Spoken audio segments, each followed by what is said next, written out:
Waalaikumsalam warahmatullahi wabarakatuh. Jadi terima kasih banyak saya sampaikan kepada rekan-rekan semua. Ini adalah bagian dari kolaborasi antara saya dengan kita, dan mungkin akan ada lagi kolaborasi ke depannya. Sebab dalam hidup katanya tidak ada sesuatu yang bisa kita lakukan tanpa kita berkolaborasi. Ya. Jadi kita tidak dituntut untuk bekerja sendiri, tapi bagaimana kita bisa bergerak bersama orang-orang yang mendukung kita. Baik, untuk hari ini saya akan memaparkan satu materi terkait budaya positif yang seharusnya atau baiknya ada di sekolah kita. Jadi kedepannya mungkin kita bisa setelah mendengarkan materi ini, kita bisa membayangkan atau memikirkan budaya positif apa kira-kira yang harus saya kembangkan di sekolah saya. Nih. Jadi tugas ini sebagai salah satu materi destinasi modul 1.4 terkait budaya positif calon guru bergerak angkatan 9 Kabupaten Jeneponto. Di konsep inti budaya positif ada 8 hal yang harus kita yang akan saya jelaskan sebentar. Yang pertama terkait perubahan paradigma belajar, disiplin positif, nilai-nilai kebajikan, kebutuhan dasar manusia, perilaku manusia, keyakinan kelas, posisi kontrol guru, dan segitiga restitusi.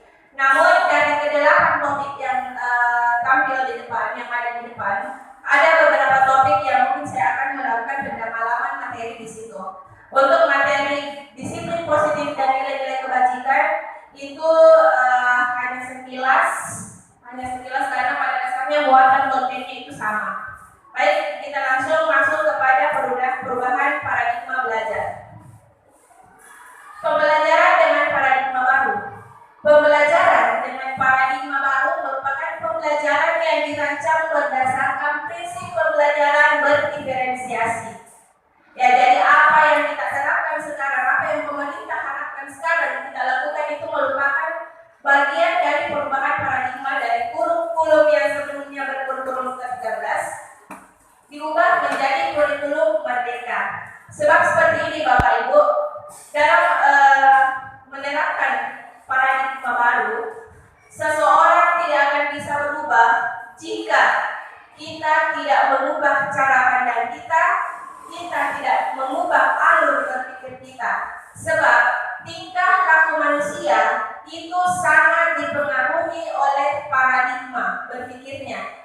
Kalau misalkan tidak seperti itu di pikiran kita, maka sulit bagi kita untuk melakukan apa yang pemerintah inginkan. Jadi yang paling pertama, ubah dulu paradigma berpikir kita, bahwa sekarang kita akan melakukan pembelajaran dengan kurikulum merdeka, di mana saya guru adalah agen-agen atau aktor-aktor perubahan untuk murid-murid kita.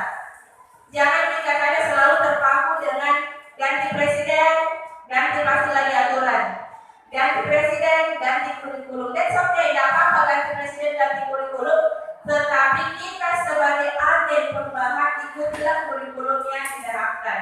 Itu paradigma yang harus kita kembangkan di dalam pikiran kita masing-masing. Nah, untuk pelajaran dengan paradigma baru, pemerintah menginginkan pembelajaran dengan profil pelajar Pancasila yang sering kita elulukan ke anak didik kita. Mungkin saya tidak terlalu lama di sini. Saya masuk langsung ke bagian kedua, disiplin positif. Disiplin positif. Mendengar kata disiplin, apa kira-kira yang ada dalam kepala kita? Taat kepada aturan. Disiplin sangat erat hubungannya dengan aturan, dengan hukuman, dengan pelanggaran. Tapi disiplin positif yang saya harapkan di sini adalah bagaimana anak-anak kita bisa meyakini sebuah nilai-nilai kebajikan sehingga dia tidak perlu diarahkan untuk melakukan, untuk mendisiplinkan diri. Nah, dalam beberapa ahli mengatakan bahwa arti dari kata disiplin berasal dari bahasa Latin yang berarti disiplina, yang arti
disiplin positif. Bagaimana menumbuhkan rasa tanggung jawab kepada murid, bagaimana menumbuhkan rasa mandiri kepada murid, dan bagaimana murid bisa meyakini satu nilai-nilai yang dianggap bermanfaat untuk dirinya. Ya, itu maksudnya disiplin positif yang akan kita kembangkan ke anak-anak kita. Jadi jangan lagi berusaha menumbuhkan karakter anak-anak takut sama kita karena ada gaji. Tapi ketika tidak ada lagi, anak-anak kembali sulit untuk diatur. Jadi disiplin positif di sini sangat erat hubungannya dengan disiplin diri. Disiplin diri murid-murid. Itu sedikit pemaparan tentang disiplin.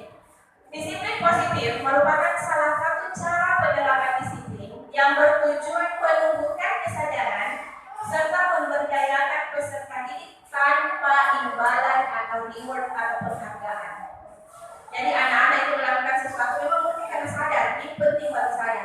Mau dia dikasih hadiah, mau dia dikasih pujian, tidak ada masalah. Dia tetap melakukan itu tanpa itu semua. Kemudian sebagai pendidik, tujuan kita adalah menciptakan peserta didik yang memiliki disiplin diri sehingga mereka berperilaku mengacu kepada nilai-nilai kebajikan universal dan memiliki motivasi intrinsik. Tadi kalau misalkan takut jika dihukum atau maunya dipuji itu masih motivasi eksternal. Sebentar akan ada pembahasan tentang itu. Baik, selanjutnya kebutuhan dasar manusia. Semua yang ada di sini pasti manusia. Kebutuhan dasar manusia tidak selamanya harus makan dan minum. Ya, jadi kebutuhan tak itu sama dengan kebutuhan murid-murid tak, karena murid-murid tak juga adalah manusia. Kebutuhan dasar manusia adalah segala sesuatu yang kita lakukan untuk mendapatkan apa yang kita inginkan. Jadi ketika kita sudah menginginkan sesuatu, maka akan menjadi sebuah kebutuhan utama bagi kita untuk memenuhi keinginan itu. Itulah yang dimaksud dengan kebutuhan dasar manusia. Seluruh tindakan yang kita lakukan memiliki tujuan tertentu. Tidak ada satu orang manusia pun yang melakukan sesuatu karena tidak ada harapan atau tujuan yang ingin dicapai. Saya jalan ke kelas sana, kemudian saya mau ke kelas 7, saya mau mengajar. Anak-anak nakal mungkin dia punya tujuan. Bisa jadi dia ingin diperhatikan, atau bisa jadi dia meluapkan emosi yang tertampung dalam jiwanya. Jadi semua yang ditampilkan anak-anak kita pada dasarnya memiliki tujuan. Dan kita harus mengidentifikasi itu dengan mengidentifikasi kebutuhan dasar manusia. Coba perhatikan, ada 5 kebutuhan dasar manusia. Kebutuhan dasar yang pertama yaitu kebutuhan untuk bertahan hidup. Kebutuhan bertahan hidup masuk di makan, apalagi minum, ya, tempat tinggal, pakaian, dan rasa nyaman, aman. Itu masuk di kebutuhan untuk bertahan hidup. Tidak ada satu orang manusia pun bisa hidup tanpa itu, tanpa makan, tanpa minum, dan lain-lain sebagainya. Ini ada makanan, pakaian, tempat tinggal, keamanan, dan kesehatan. Kemudian yang kedua adalah kasih sayang dan rasa diterima. Kasih sayang dan rasa diterima, indikasinya yaitu satu, mereka bisa berterima di lingkungannya. Yang kedua, dipedulikan. Yang ketiga, berbagi, kerjasama, menjadi bagian dalam kelompok. Jadi kalau ada anak-anak selalu misalkan membuat onar atau membuat ulah di kelas, bisa saja kebutuhan akan rasa kasih sayang dan diterimanya yang tidak terpenuhi, baik di rumah maupun di sekolahnya. Jadi bisa jadi kita tidak harus langsung menghujat-hujat anak-anak, kau itu nakal menunggu, kau itu selalu kelas gini. Coba identifikasi kebutuhan mana yang tidak terpenuhi oleh anak-anak kita. Jangan sampai kasihan dia sebenarnya sedang meluahkan perasaannya karena tidak mendapat kasih sayang di rumah, sampai di sekolah dihujat-hujat, maka bagaimana jadinya anak dari luar sana. Seperti itu harapannya kita harus mengidentifikasi kebutuhan dasar manusia. Kemudian kebutuhan dasar yang ketiga, penguasaan. Jangankan murid-murid, kita punya ambisi untuk menjadi penguasa. Penguasa di sini bukan sebagai pemimpin yang formal, tapi misalkan dalam forum diskusi, kita selalu punya naluri untuk tampil. Kadang dia merasa risih kalau kita tidak terabaikan. Nah, ini ada beberapa persen manusia memang punya karakter seperti itu. Jadi kalau misalkan dalam berkelompok di anak-anak didik, kemudian dia tidak mau terlibat di kelompok itu, cobalah berikan dia tanggung jawab. Cobalah dia berikan beban untuk memimpin teman-temannya. Karena jangan sampai dia tidak mau bergabung di situ karena KRD. Nah di situ apa jadi duduk-duduk jadi. Ya, bisa jadi seperti itu. Kemudian bagian yang keempat adalah kebebasan. Anak-anak itu sering mau memilih, sering mau mencoba hal baru. Ya, jadi misalkan ketika kita menghukum anak-anak kamu harus seperti ini, atau misalkan anak-anak bosan di kelas, bisa jadi karena dia merasa terkungkung oleh situasi pembelajaran yang tidak menyenangkan. Ya, jadi seperti itu. Jadi kebebasan di sini indikatornya dia selalu mandiri, dia memiliki pilihan, selalu mencoba hal baru, mampu mengendalikan arah dirinya. Ada biasa anak yang aktif sekali di kelas, mau kak saya begini deh, biar saya juga seperti ini deh. Biarkan dia bekerja sesuai dengan apa yang dia inginkan. Karena jangan sampai dalam diri anak-anak itu muncul jiwa kebebasannya yang lebih dominan. Tidak semua anak-anak memiliki kebutuhan ini. Ada mungkin kebutuhan yang mendasar sekali yang lebih menonjol dalam diri anak-anak, dan cobalah gali itu. Kemudian yang terakhir adalah kesenangan. Kesenangan saat tadi sangat erat hubungannya dengan kebebasan, yaitu mereka suka hal-hal yang berbau permainan. Kemudian suka humor, kemudian antusiasme dan mudah tersenyum atau sering tertawa. Ya, jadi seperti itu. Jadi 5 kebutuhan dasar manusia inilah yang mendasari semua aktivitas murid-murid kita. Kalaupun ada ketimpangan yang terjadi, maka carilah kelima ini. Apakah kelima ini sudah terpenuhi? Ada anak-anak tak berkasus, misalkan kayak tadi ada yang berkelahi sampai temannya pingsan. Jangan sampai dia tidak kebutuhan kasih sayangnya tidak terpenuhi baik di rumah maupun di sekolah, sehingga dia melampiaskan kepada teman-teman dengan harapan kalau begitu pasti dipanggil di buku. Kalau begitu pasti guruku ilmu bisa perhatikan kan? Bisa jadi. Tapi apa yang terjadi kalau langsung tidak datang dengan mencaci maki anak-anak? Apakah rasa kasih sayang itu tersampaikan? Tentu tidak. Dan itu akan berlanjut terus siklusnya hingga mereka dewasa. Jadi tolong diubahlah paradigma kita tentang bagaimana anak-anak bertingkah laku. Cobalah identifikasi dulu apa kebutuhan yang harus dipenuhi oleh anak-anak kita. Jadi kalau bisa. Ya, silakan. Ya, jadi yang baru-baru disampaikan oleh tadi, termasuk ketika kalau saya tidak salah dengar apa yang disampaikan bahwa ketika siswa yang suka permasalahan sampai pembuli, itu butuh perhatian, ya, butuh perhatian. Dari saat pembuli ke berkelahi ke memukul, menurut itu beragam materi butuh perhatian. Bisa jadi. Kalau begitu perhatian seperti apa yang bisa diberikan kepada siswa tersebut, bisa kayak memberikan gambaran kepada guru-guru terutama wali kelas, karena seperti ini wali kelas 75 kepala ibu Mana 75? Debela. Ya, debela saya sudah paham karena sudah berkali-kali katanya bahkan sudah pengulang atau pernyataan masuk begitu juga. Oleh karena itu ya itu bisa diberikan kami gambaran seperti apa. Oke. Terima kasih. Ya, terima kasih. Saran yang cukup menarik dan cukup menantang. Jadi untuk mengidentifikasi apa penyebab atau latar belakang sehingga anak-anak melakukan itu semua kreativitas dari guru-guru. Kalau kita mengkaji dari 5 kebutuhan dasar ini, bisa saja kasih sayangnya yang kurang. Kalau bentuknya seperti itu, tolong dekati anak-anak tak. Dekati anak-anak yang teridentifikasi melakukan itu, cari terus tentu bagian di hatinya, misalkan seperti lagu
dia larinya ke hal negatif karena dia merasa tidak punya wadah hal-hal positif itu.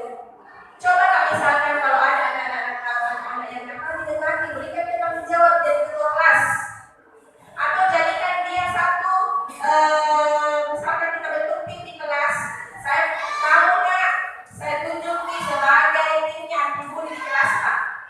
Jadi kalau kita lihat si teman-teman tak membuli, ada terbukti karena kita yang saya percaya untuk ada yang anti bully di kelas Pak.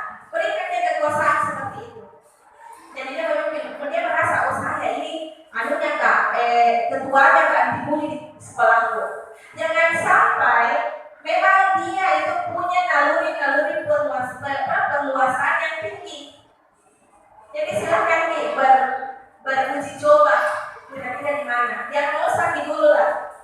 Kalau misalkan yang satu belum berhasil, coba cari yang lain seperti itu. Karena kan kita tidak bisa juga menebak sesuatu dan langsung tepat sasaran tidak. Mungkin hari ini jalan itu masih salah, oh coba dari sisi yang lain lagi, oh coba dari sisi yang lain lagi. Seperti itu Pak. Intinya identifikasi di apa kira-kira kebutuhan yang ingin dipenuhi anak ini sehingga dia melakukan hal seperti itu. Baik, cukup.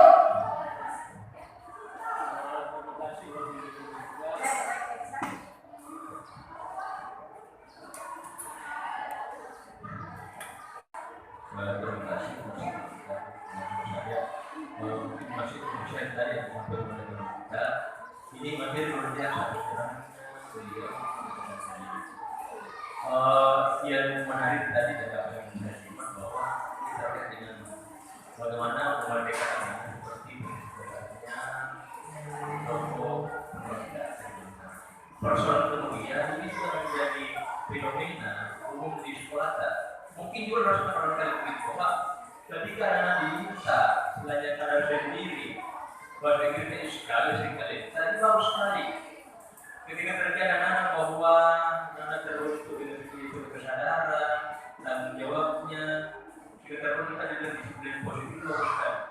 Persoalan kemudian di sekolah ini sudah menjadi pekerjaan hari-hari kita, sudah menjadi cara pagi-pagi, cara pengkajian terus ya. Sehingga mungkin jadi menarik barangkali untuk kita terus di tempat ini. Alhamdulillah kita juga alhamdulillah. Sudah minggu putar-putar. Mungkin barangkali pertanyaannya apa? Kiat terus barangkali kalau misalkan ini menjadi tantangan besar barangkali. Satu hal barangkali apa? Misalnya anak malas sekali kerja tugas, ya. Minta ampun, biasa kalau ada kasih tugas ditagi, kasih waktu sampai berkali-kali, mau dia ganti juga. Yang kedua, alhamdulillah tadi saya tertarik juga dan ini dengan konsep pendidikan biasa bahwa ketika anak-anak mungkin ada yang melakukan suatu kesalahan atau anggaplah yang penyebab berlaku dan bagi di stigma atau mungkin di stempel bahwa kamu nakal tanpa kita sedikit barang atau banyak ke belakang mencari apa pemicunya, apa penyebabnya. Kadang-kala anak-anak langsung di stempel bahwa saya ingin itu di kepala. Jika roh yang syirik, dia boleh berbuat kemarin untuk tidak tertib syirik. Karena tidak mendapatkan semacam kemerdekaan barangkali dalam lapangan kita yang namanya bumi. Terima kasih. Baik, terima kasih. Menarik sekali pertanyaan dari Bapak Mr. Rola. Jadi terkait penanganan kasus, sebentar akan ada satu pembahasan terkait dengan bagaimana cara kita menangani langsung satu kasus menggunakan segitiga restitusi. Akan ada sekitar tampilannya, jadi saya ingin menjawab pertanyaan Kak Karen. Saya lanjutkan dulu materi sampai pada akhirnya dapat yang kita tanyakan. Ya. Silakan. Amin.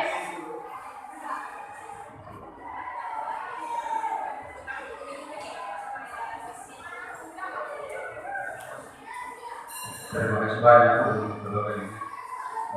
Kalau tidak saya lihat tadi malam ada beberapa informasi dari teman di grup bahwa ada lagi siswa yang terancam dikeluarkan.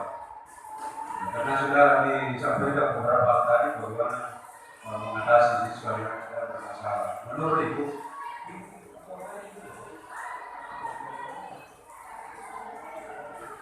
ya, menurut Ibu apakah Ibu setuju ketika ada siswa yang sudah berkali-kali membuat masalah, berkali-kali membuat perjanjian atau pernyataan sikap perjanjian, lalu masih melakukan lagi kemudian ada banyak teman setuju untuk dikeluarkan? Menurut Ibu bagaimana? Terima kasih. Saya rasa saya jawab untuk yang ini. Menanggapi pertanyaan tentang saya setuju atau tidak, mungkin saya akan berada di dua sisi. Ya, mungkin di sisi satu saya setuju karena ketika itu berbenturan dengan aturan sekolah. Ketika berbenturan dengan aturan sekolah, maka saya tidak bisa berbuat apa-apa karena aturan sekolah itu disepakati bersama. Jika itu sudah menjadi kesepakatan bersama dan memang itu bisa menjadi masalah di sekolah kita dan lebih banyak manfaatnya kalau kita keluarkan, kenapa tidak? Kemudian di sisi hati saya yang lain mengatakan di sinilah kita tertampar sebagai guru karena kita tidak bisa atau tidak berhasil mendidik anak-anak kita. Tapi tidak bisa kita pungkiri dalam setiap usaha selalu ada miskonsepsi, selalu ada hal-hal yang di luar dari rancangan kita. Itu tidak bisa juga kita pungkiri seperti itu. Ketika kita sudah menerapkan semua yang bisa kita lakukan dan ternyata tidak berhasil, kita hanya bisa berpasrah, serahkan ke pihak yang lain. Jangan sampai ada pihak yang bisa memperbaiki anak itu selain dari kita. Jadi kita juga tidak boleh egois. Harus menurut saya kasih berhasil ini anak, saya gurunya, tidak. Ya, jangan sampai ada yang membutuhkan itu anak-anak tidak bisa kita identifikasi. Ketika dia berada di tempat lain, dia menemukan jati diri yang lebih baik di situ, maka kenapa tidak? Maka kalau saya ditanya seperti itu kan, ya. Baik, saya lanjut dulu materi selanjutnya. Selain dari kebutuhan manusia, saya lanjut ke motivasi perilaku manusia. Yang tadi kita belajar bagaimana menganalisis atau mengidentifikasi kebutuhan dasar manusia. Sekarang kita analisis lagi bagaimana motivasinya. Motivasi di sini terkait tindakan atau perilaku yang ditampilkan manusia itu kayak bagaimana, apa yang memotivasi mereka melakukan itu. Yang pertama, motivasi perilaku manusia yang pertama itu adalah untuk menghindari ketidaknyamanan atau hukuman. Di sini mungkin sudah jelas menghindari ketidaknyamanan. Kenapa anak-anak misalkan mengerjakan tugas? Karena hanya mau menghindari dihukum sama gurunya kalau tidak terjadi. Ini masuk pada kategori yang paling rendah dimiliki oleh anak-anak. Jadi jangan berharap anak-anak mau melakukan itu. Jangan diajari anak-anak atau menumbuhkan karakter itu ke anak-anak. Karena ternyata itu adalah motivasi yang paling rendah di antara tiga motivasi. Kemudian motivasi berikutnya adalah untuk mendapatkan imbalan atau penghargaan dari orang lain. Itu anak-anak misalkan saya mau nggak menyapu pagi-pagi supaya sebentar kalau datang wali udah puji-puji kan. Sampai bertugas hari ini, oh saya dengan bangga bisa mengatakan saya. Itu maksudnya anak-anak itu melakukan sesuatu karena mau menjadi puji. Kapan dia tidak berharap dia mendapatkan pujian, maka dia tidak akan melakukan itu lagi. Makanya ini masuk di kategori kedua. Jangan ada juga itu di awal sebelum saya belajar tentang ini, saya sering mengiming-imingi anak-anak kalau misalkan dapat 100 di sebentar, tidak dikasih ikut nanti ulangan pada yang pertama.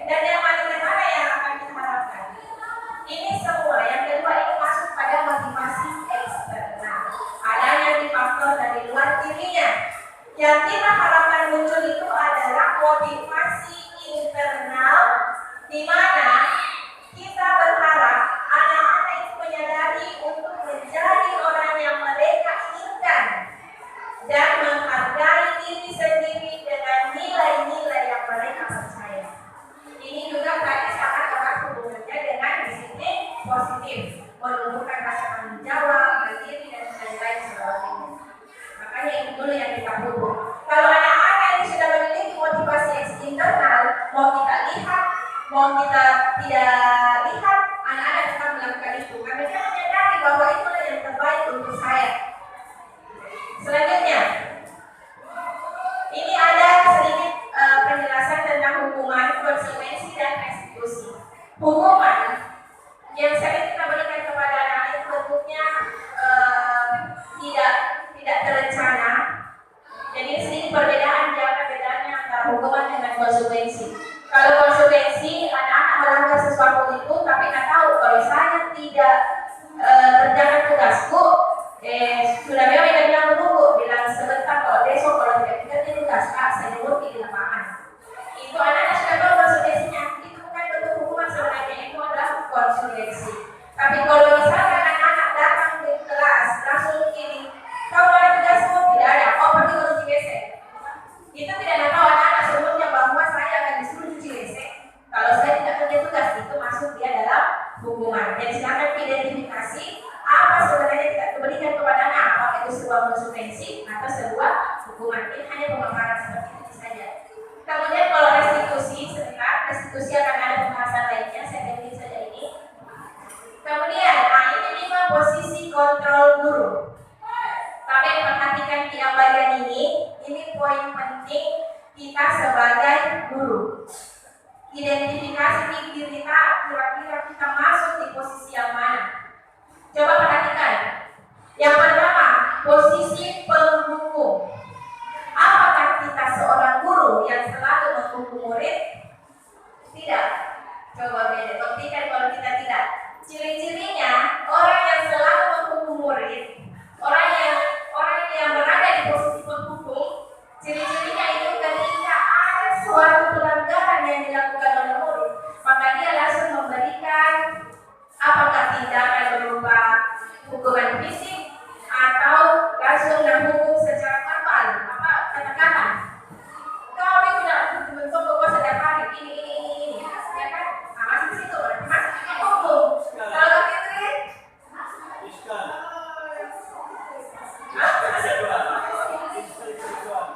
ke hukum. Yang merasa dirinya masuk ke hukum bagaimana?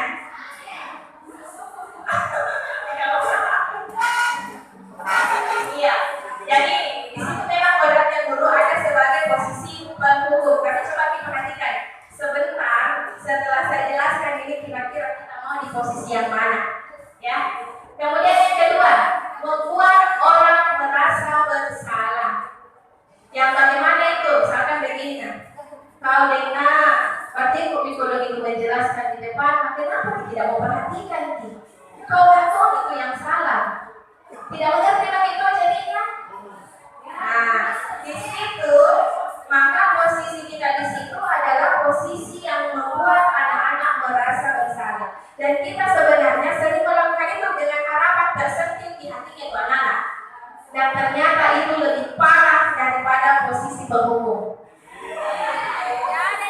Jadi jangan kami lakukan itu karena ternyata hasilnya ke murid-murid itu lebih parah dibanding dipukul di kakinya, tapi kakinya boleh jadi kepalanya, dipukul di kakinya baru pergi anak sudah. Kenapa? Ketika kita menghukum anak-anak atau mentong dirinya saya dipukul tak, bisa jadi mungkin sebentar kemudian dapat kembali sedikit bisa guru. Ya, misalkan atau ada orang-orang yang melampiaskan. Tapi kalau membuat anak merasa bersalah itu kita pojokkan ke lukanya, kita daunkan ke mentalnya. Lama-lama sering dikatai kau mentong itu malas sekali kau malas. Simpan lagi di dalam bawah sadar saya malas. Kalau itu dengan dia yang suka mentong itu kau datang terlambat. Saya betul ini saya selalu saja saya datang terlambat.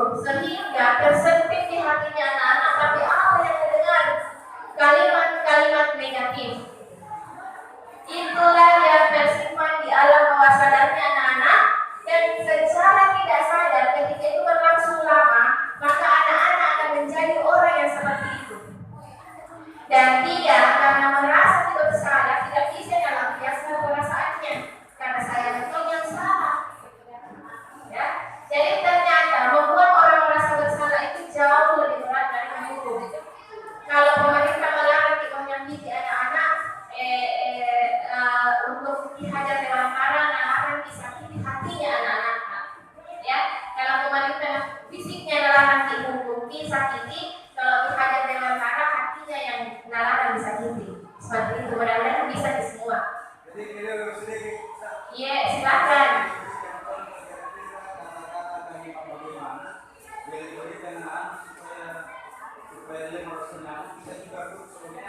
Oke. Kalimat yang diberikan ke anak-anak supaya tersentuh kita harus dikasih merasa bersalah. Iya, begitu pertanyaan tak? Iya, tunggu sebentar. Insya Allah akan ada di sini.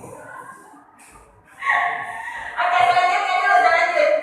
Sebagai teman, sebenarnya kalau saya berpikirnya posisi paling ideal itu teman.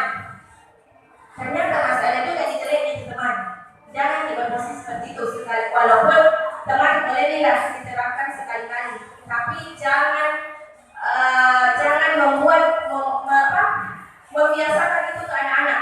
Yang teman itu seperti ini identifikasi indikatornya. Kalau ada anak-anak melakukan kesalahan, misalkan dia datang terlambat, ya, guru karena dekat ke anak-anak atau dia open mind ke anak-anak, selalu mengatakan terlambat Martina, iya, tahu ya, mana cepat bukan, masuk cepat, nanti saya lagi, saya tidak menghukum dia atau tidak apa-apa tetapi kayak silakan masuk di kelas adalah bagi dulu lah. Nah kemudian ketika ada anak-anak misalkan ada masalahnya dengan guru-guru lain, anak-anak itu datangnya curhat ke guru dengan open mind-nya guru menerima curhatannya itu, tapi kesannya akrab. Dia tidak membawa wibawa antara guru dengan murid. Maka anak-anak itu merasa kalau ada kasusnya, ada masalahnya langsung lari ke guru yang itu loh, seperti itu. Dan ketika itu berlangsung ke anak-anak secara terus-menerus, maka satu itu karakter yang terbentuk dalam diri anak-anak, dia tidak bisa mandiri. Kenapa? Sedikit-sedikit ada kasusnya, nah cari di gurunya yang itu. Kalau misalkan ada guru lain yang kasih kewejangan, ada guru lain yang memberikan perintah, dia tidak akan dengar. Yang nggak dengar itu si guru itu nanti yang dianggap dia sebagai temannya. Itu bisa ada dampak negatifnya dari memposisikan diri kita sebagai guru. Jadi 3 nih, posisi penghukum tidak bagus, posisi membuat orang merasa bersalah tidak bagus, teman juga ternyata tidak bagus. Yang mana yang bagus? Coba kita lanjut ke posisi pemantau. Posisi pemantau biasanya dilakukan guru itu dia mengontrol jalannya aktivitasnya anak-anak. Ada kesalahannya anak-anak, ada panggil kenapa tidak terlambat nak? Terlambat dia dijemputkan, dicatat. Hari ini jam segini si Andi terlambat karena terlambat ujiannya. Sudah, pergi masuk. Dia hanya sekedar memantau jalannya sebuah aturan dan ada memang catatan-catatannya yang mana yang harus saya dipantau. Ya, jadi dia tidak memberikan solusi. Jadi tidak ada efek-efek lain, kan dicatat aja. Sudah, masuk. Ya, jadi sebatas itu. Tapi setidaknya ini sudah bisa memberikan efek bagi anak-anak yang memang takut. Oh takut gak deh karena pasti ada guru yang pikir jaga gak bisa guru-guru datang. Misalkan ada tonya efeknya itu sebenarnya pemantau hanya saja, dia tidak memberikan solusi ke anak-anak. Kalau tadi penghukum, membuat merasa bersalah, ada harapan tak supaya anak berubah ya harapan tak itu. Kalau pemantau pokoknya saya sudah kontrol, saya sudah catat nih sekian hari ini sekian yang terlambat seperti ini dan sekarang kita masuk ke posisi yang kelima. Pastilah ini yang paling baik ya. Dan inilah sebenarnya posisi yang diharapkan dimiliki oleh setiap guru ya, yaitu posisi manajer. Sebenarnya posisi manajer di sini dia dalam melaksanakan aktivitasnya dia bisa saja berposisi sebagai teman, bisa jadi berposisi sebagai pemantau, tapi ada solusi yang dia berikan. Jadi posisi manajer di sini, contoh kasusnya datang terlambat sebentar, datang Dia tanya Ki, kenapa Ki datang terlambat nak? Dia tanya, ini dia dengan berwibawa ya, jangan dimunculkan kesan teman. Tetap ada wibawa antara murid dengan guru. Oh ini Pak, terlambat tak bangun. Kenapa Ki bisa terlambat bangun? Karena begadang Kak semalam. Bikin apa Ki? Misalkan ada tugas atau main HP Kak. Dia telusuri terus apa yang menyebabkan anak-anak itu terlambat. Kemudian dia mengembalikan kepada anak-anak, ini perbuatan anak sesuai aturan atau tidak? Tidak. Ini perbuatan tak benar atau salah? Salah Pak. Jadi bagaimana cara supaya waktu bisa diperbaiki di kita tidak terlambat bulan besok? Anak-anak sendiri yang diberikan tanggung jawab untuk menumbuhkan karakter apa yang bisa dia lakukan sehingga tidak terjadi seperti itu lagi. Ini posisi manajer. Ya. Jadi misalkan kalau datang kita lambatnya, kira-kira karakter apa yang kita munculkan? Pak, saya tidak disiplin. Nah, kalau begitu supaya disiplin, apa kira-kira solusi Kak? Biarkan anak-anak berpikir. Tingkat berpikirnya anak-anak itu akan sejalan dengan apa yang bisa dilakukan. Jangan sampai kita yang memberikan solusi. Pokoknya besok jam 6 bangun mentok lagi, jam 5 bangun mentok lagi. Nah, bilang anak-anak kamu tahu sebenarnya pada itu tidak bisa. Ya kan? Jadi pote-pote nanti diharapkan pote-pote itu nabi apa ini? Membuat rasa bersalah. Seperti itu di kalimat-kalimatnya. Dan itu kalau saya pribadi sering melontarkan itu. Kemudian yang ketiga, ayo dong ikuti aturan sekolah. Tolong bantu Bapak Ibu ya kali ini.